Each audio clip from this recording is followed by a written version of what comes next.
5. Faith and Science. In the ontological trinity, we have a concrete universal and concrete particulars.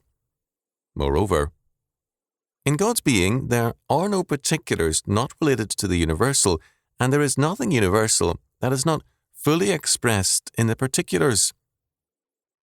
This means that the Trinity is totally self-contained and totally explicable in terms of itself. In turn, this means that the temporal one and many, having been created by God, is entirely and only explicable in terms of the ontological Trinity, and that the non-believer's knowledge of the universe is in terms of borrowed premises, for the logic of any other premise is, as Van Til has repeatedly shown, the denial of our experience and of reality.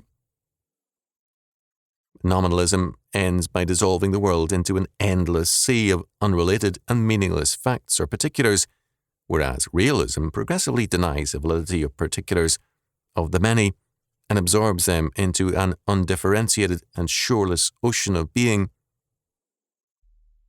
At either end, definition, meaning, and truth disappear.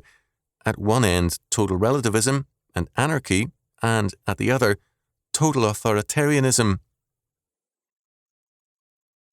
It is thus understandable why Van Til states that the Christian should frankly begin his scientific work on the presupposition of the cotermineity of the universal and the particular in the Godhead.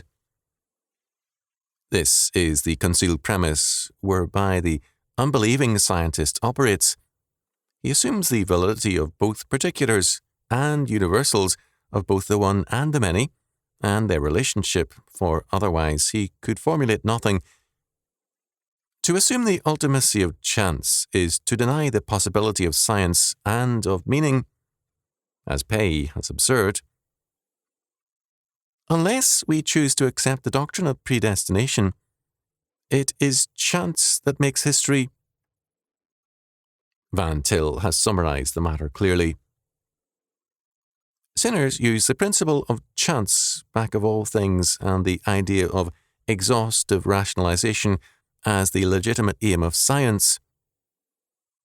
If the universe were actually what these men assume it to be according to their principle, there would be no science.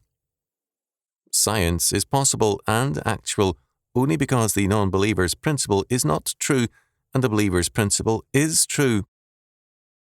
Only because God has created the universe and does control it by his providence is there such a thing as science at all.